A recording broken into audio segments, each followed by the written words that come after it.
All right, so I'm super excited about today's episode.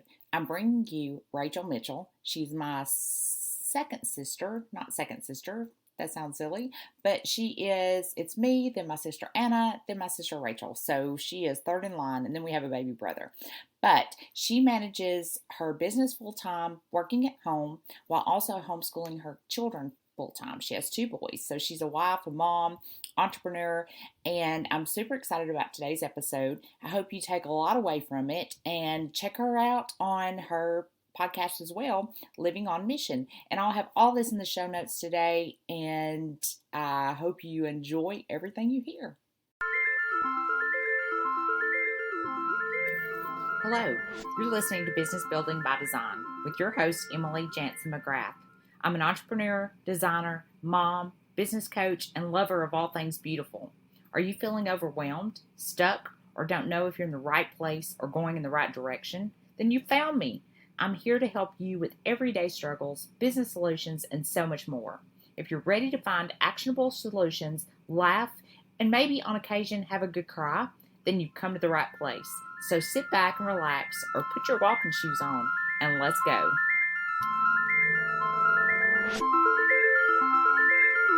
Record on this.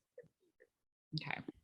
All right. So today I'm here with my sister, Rachel Mitchell, and, everything is laughable. So we've been having trouble with technology, and she's done this a little bit more than I have. So she was helping me get through it. Even though I have a master's degree in technology, you still like it's always something, isn't it? You never can tell. But anyway, and her kids, you may see them running back and forth in the background.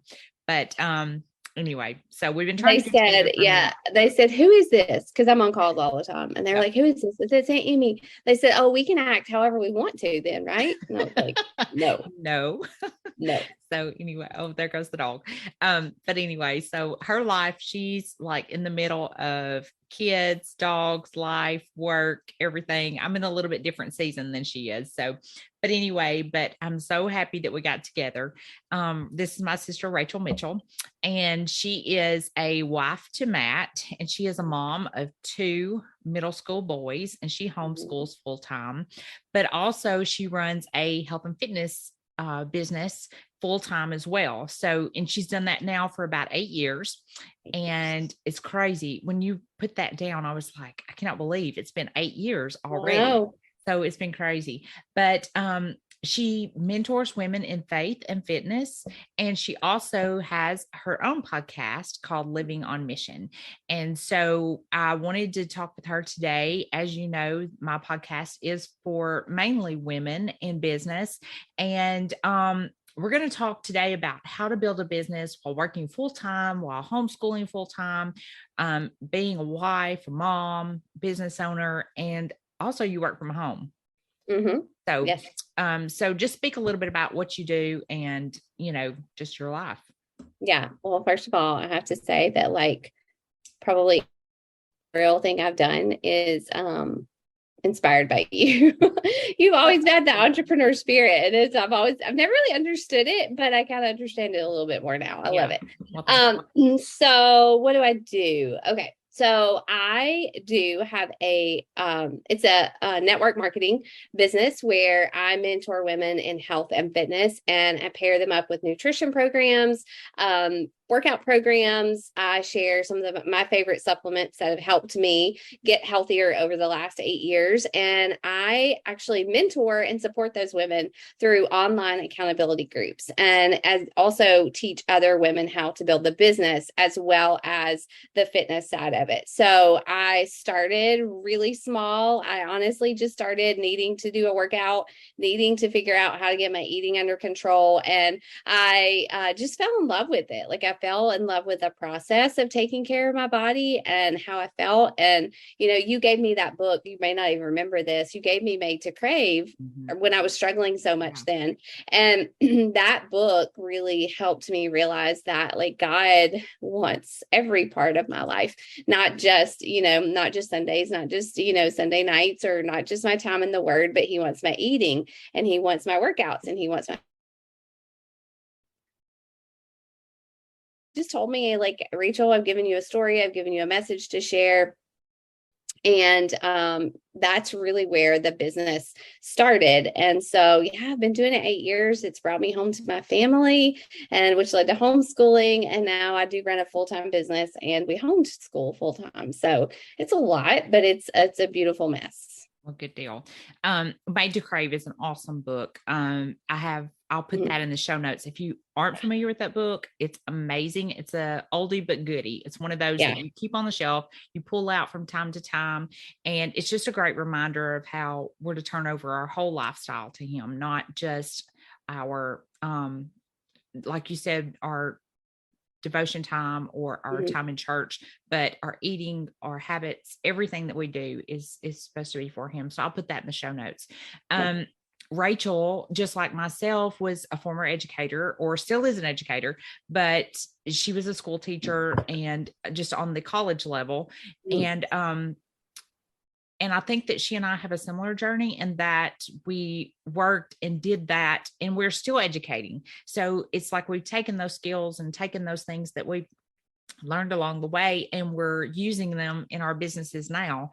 And so she's a mentor. I'm mentoring. We're both still in that coaching kind of educating status in our life, but we've just gone to it in a different level. And again, like you said, it's kind of brought us home to our families and to be able to work out of our home and be our own boss, be our own scheduler, and really, focus on faith too, where we might not be able to in school. Yeah. And I think that one of the things that God has really taught me, like if you're listening to this and you're thinking about getting into working for yourself or starting what they call a side hustle to earn money or to come home or something like that, work is work. Like whether you're going to an office and you're working for someone else, or if you're at home and building your own dreams and your own lifestyle and your own income, like work is work. And I used to do it more in the classroom where I would go to an office. I was away from my family so much. And I had to show up and had to perform and I had to do all these things to keep my job. And now I just get to do it on my own time in my own way and pursue my own passions. And so I'm just really thankful for that. I know you speak to a lot of business women. So, keep working hard. Just because you don't have a boss, I don't have a boss anymore. I still work really hard and I love it. Well, I think, your kids are your boss, your husband, it kind of lends itself to that, but we kind of become our own boss, but other things take priority in our life. And we're very fortunate and blessed that we can do this and not have to go to a 9-to-5 job or not have to be on a certain schedule. We can kind of do our own. So Rachel, talk to me a little bit about, building a brand. How did you get started and how did you build your brand and what is your brand? Okay. All right. That's a good question. I actually have to train on this tomorrow night. So I'm glad you're asking me these questions. Okay, good. But a brand, oh my gosh, that baffled me for years. My mentor kept saying, Rachel, speak to your target audience, speak to your niche or your niche, however you say that. People say it differently. Speak to your ideal client. And I was like, I don't know who that is, but it's really your brand is just you. It's your God-given story. It's your struggles and your strengths. And it is, honestly, just sharing vulnerably. I think if you're really building a brand, you have to get vulnerable. I think in no matter what you do, but my brand is the fact that I am a woman who struggles with binge eating. I love food, and the foods that I did love did not love me back. And I also am a woman who realized that and realized I wasn't honoring God with my body. And so my brand and my marketing is all targeted towards that woman who struggles with those same things, and that woman who maybe is in the place that I was 8 years ago whenever I started working out and started inviting God into my health and fitness. And so as I share, my brand is centered on those things. It's centered on my struggles with food. It's centered on my faith and what God is teaching me, what he has taught me all these years. And it's also centered on, your brand can evolve. For me and my business, my brand has evolved. Now I speak to women who are homeschool moms, women who want to not only get healthy, but people who want to build a business and do it God's way. And so whenever I think about my brand, it is really just all of those pieces of my story put together, that God allows me to share every single day. And so like, I think that I'm almost afraid not to share that story, because I do believe he gives us those things to make an impact for the kingdom and to encourage other women. And so, yeah, my brand is centered on that. And so if you're trying to build a brand, but you don't really know what you're doing or who to talk to, just go back to your story, go back to the things that you're passionate about, go back to the things that you struggle with, go back to the things that light your soul on fire. And that's your brand. And that's what you share about relentlessly, like relentlessly. Yeah, I agree. The podcast is going to launch tomorrow. I talk a little bit about that. We talk about boundaries and just being you and, imposter syndrome. I talked about that a little bit in episode 10, but I think that sometimes we get caught up in what is our brand and we freak out and we don't know who we're speaking to, but just be you. I mean, just be yourself and tell your story. And I think that's really important. And, something that we forget about, because in different seasons of our life, our brand may change. Just like you said, what it was 5 years ago may not be what it is today, because you're in a totally different season of your life. So you may be speaking to different people. But if you hear the rooster crowing in the background, I've got the windows open. It's gorgeous today. So there's a rooster outside crowing. So, but I do believe that as we develop and as our seasons change, our brand might change. And I think a lot of people get scared to rebrand. I'm going through the last year or so, I've been rebranding because my lifestyle has changed totally.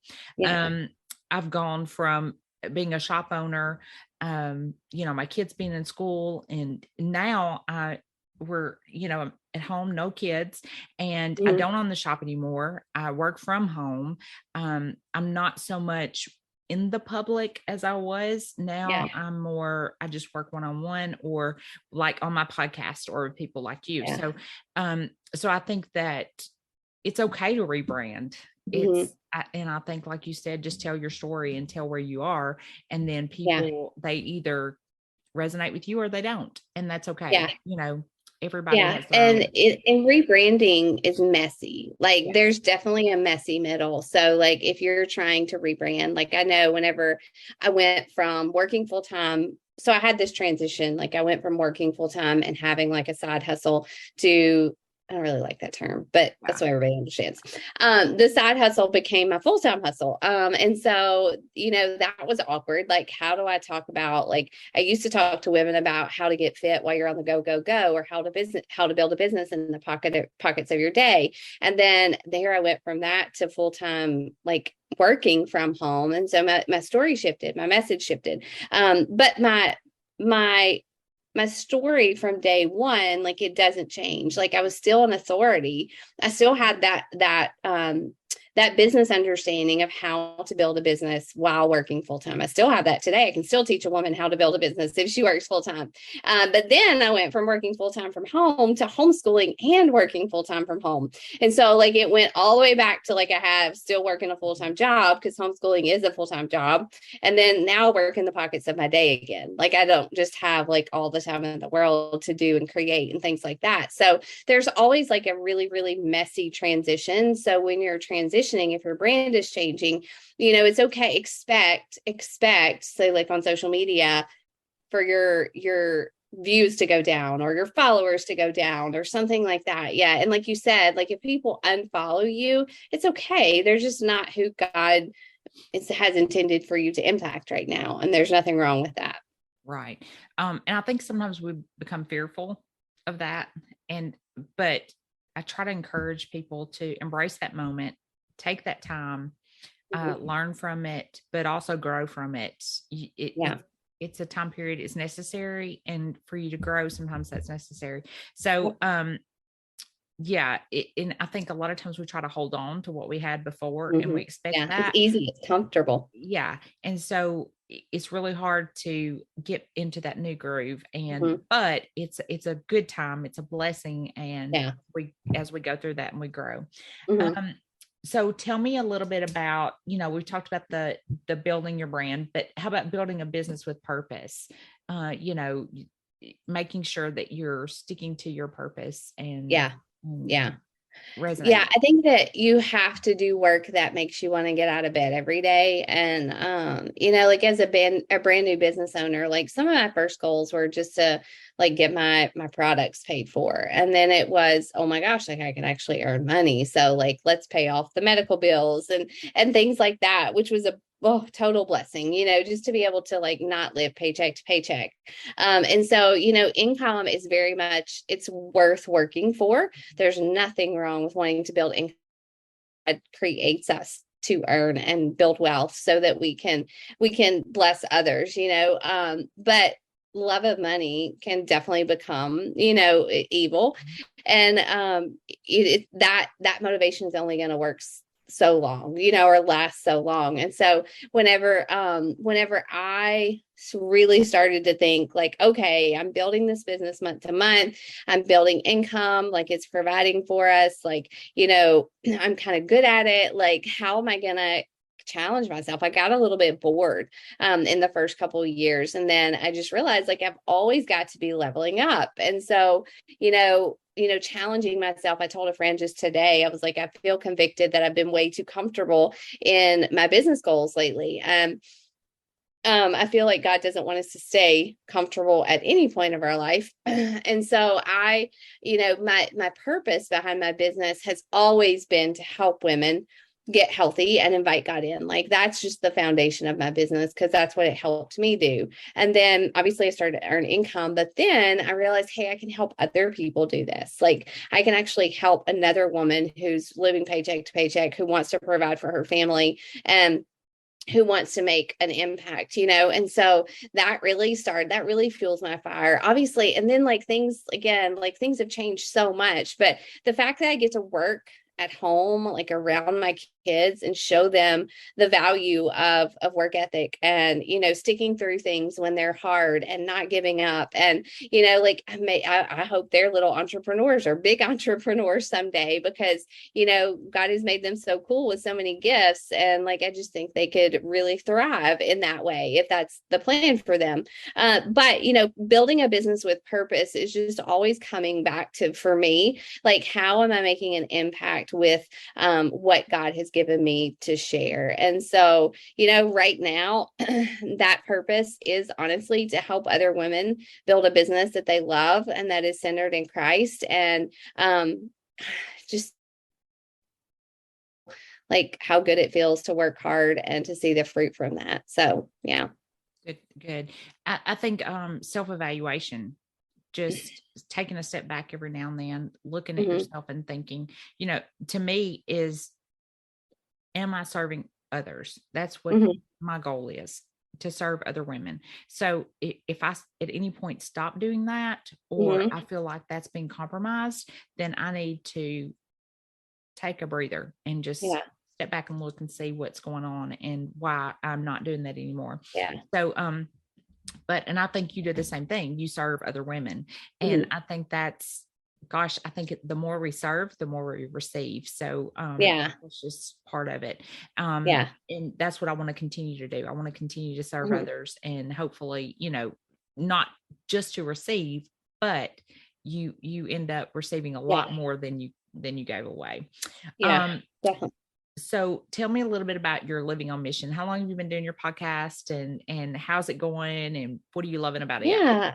Okay. Living on mission. I was like I needed something else to do in my life, like really. But I post, my business is built on social media. I post on social media. That's how I connect with people. Like that's how I find people to work with. But like, I just really, really felt like I had more words. And, women would ask me things a lot. They would ask me about my faith. They would ask me about, Bible study. They would ask me about parenting and things like that. And I was like, honestly, it was on my heart for 2 years. I don't know if have you ever done Jeannie Allen's Made for This book? No, I've heard of it, but I have not. You would love it. Yeah. You would love it. Okay. So I read that book. Yeah. Put it in the show notes for sure.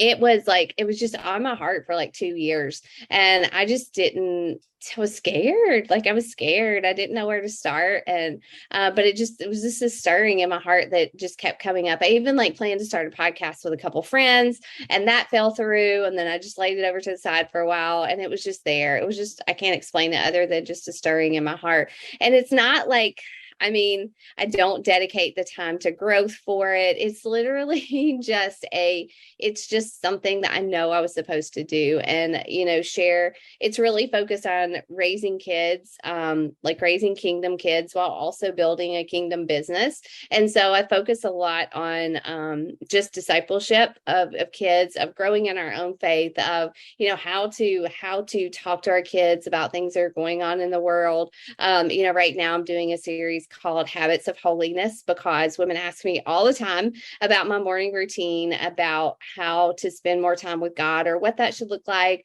obviously about eating, and then technology was the fourth one. So, I'm just taking things that women ask me about all the time, and I'm talking about them on air. And I'll usually have an episode up every Monday. Sometimes it's every other Monday, depending. Like I had COVID 2 weeks ago and I haven't been able to talk. So I had to like not record for a week or two, but it's just a heart, like it's just like a passion project, really. Yeah. And I'm thankful for how God is using it. But it's named Living on Mission because I do believe that like our number one goal is to know Christ and make him known, whether that's in our homes or in our businesses or just on the street or with our neighbors and things like that. So that's why it's called Living on Mission. Good deal. Well, I think it's so funny because you and I are we walk very, very similar paths in what we do.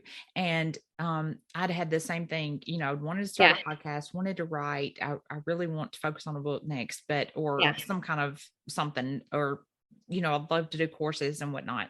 So because I love to write, and it's like the material's already there. Yeah. It's like, it's there. You just have to share it. Yeah. And I think that so many people get caught up in, they don't have the material, or they don't know what to write, or they don't know what to say, but you're living it, or hopefully you're living it, and it's there. All you have to do is speak it or write it. And so don't be fearful of that. Just I'd like to encourage people to just use what they have. That's all you have to do. So anyway. And don't be afraid to ask for help. Like that was, I think for me, it was like getting it started. And I'm like, I'm not a technology person. And so I definitely had to have people help me figure out like a lot of things. But now it's up and going and it's good. Yeah. I consider myself a technology person. I still don't know what's going on. Yeah. It just, everything changes so rapidly, and I think we all just have to learn from each other. So tell me, what do you think is the number one, I guess, most difficult thing that you have to deal with in your business life? I think Satan. Yes. And like doubts and fears and lies that he tells me. So I'm currently reading Fervent by Prescilla Shirer. I don't know if you read that one, with some of my boot camp ladies. And it is about building like a solid prayer life.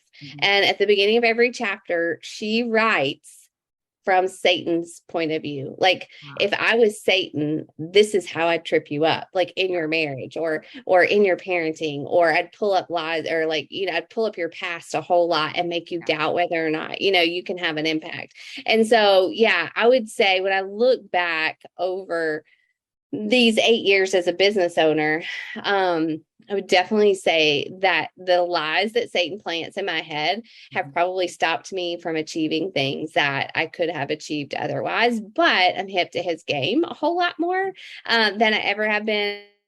Business ownership has grown my faith. Parenting, it's definitely been a journey with Jesus, because, like I tell my team, like as a network marketer, you're building something you can't see yet. Right. So like if you go to a job where you work for someone else and, they tell you what to do and how much you're going to earn, what you're working for, what it's going to look like. when the paycheck goes in and all those things. So, as a network marketer, like you're building something you can't see. Like there are women who will join me that I don't even know yet, right? I just have to keep showing up and doing the work and trusting God's plan for it. And so, yeah, I would say spiritual warfare is probably like the number one struggle that I've had as a business owner. I think you're dead on. I mean, that's just, and it's so funny that you said that, because I just listened to Stephanie Gass had 7 steps for a battle plan, because I think that we all struggle with that. And it's Psalm 18, I believe. I'll have to pull it up, but I will put it in the show notes as well, the link to that. But just having that battle plan and being prepared for that, knowing that he is going to attack, and this is how our God is a stronghold, and he takes care of it for us. We don't have to worry about it. But I deal with the same things, and it's like he throws in your past, or doubt, or you're not good enough, or who are you to teach this, or who are you? Comparison's a big one. Exactly. And I spoke to that in the podcast that's going to launch tomorrow, comparing ourselves to everybody else on Facebook or Instagram and how perfect they are. But everybody struggles with the same things that we struggle with. And again, just having that battle plan, knowing that he's there and he'll get us through it, but how to prepare ourselves to fight against that. And and I think that's so important. So that's cool that you said that. Yeah. So how can everybody find you? Okay. Yeah. So I am on Instagram a lot. I'm at Rachel J. Mitchell, and we can put that in the show notes too. I have a blog, but currently my blog is mad at me, and for some reason it's not showing up. So I got somebody helping me with that technology. But that's racheljmitchell.com. And then I'm on Facebook too. Not as much as Instagram, but I am on Facebook. But my Living on Mission podcast is just that, like search Living on Mission on Apple and Rachel Mitchell, and that's how you can find me. So lots of ways. Good deal. Okay. Well, I'll put all that in the show notes, and I'll make sure that I add the Made to Crave, and then Made for This by Jeannie Miller. Made for This. And Jeannie then also, Allen. Jeannie Allen, I'm sorry. Yeah. And then also Fervent. So I'll put all those in the show notes. So I read a lot. So glad you got to be on this today. And glad we made it work. Better, because I am. It's just like the sounds bad. Yeah. And it's sad we have to get onto a podcast to see each other, but I know. That's why I was like, I'll come to you. I didn't know where you were. Well, we need to do that. I try to video for YouTube and whatnot, so everybody can see it, because they like to see it. But we'll get to it soon. So this is my homeschooled all day face. Yeah, that's okay. So anyway, well, good deal. All right. Well, thank you. Love you. I'll love you, and I'll tell the boys I said hello. Okay. I will. Bye. We really hope you've enjoyed listening to today's podcast, and we look forward to hanging out with you again soon. If you've loved this podcast, or you've related to us in any way, leave us a review and let us know how we're doing. We'd love to hear from you. And if you'd like to connect with us more, go to our Instagram page at rowan.house, or Business Building by Design, and our Facebook page as well. We look forward to seeing you soon. All right, so I'm super excited about today's episode. I'm bringing you Rachel Mitchell. She's my not second sister. That sounds silly, but it's me, then my sister Anna, then my sister Rachel. So she is third in line, and then we have a baby brother. But she manages her business full-time, working at home, while also homeschooling her children full-time. She has 2 boys, so she's a wife, a mom, entrepreneur, and I'm super excited about today's episode. I hope you take a lot away from it, and check her out on her podcast as well, Living on Mission. And I'll have all this in the show notes today, and I hope you enjoy everything you hear.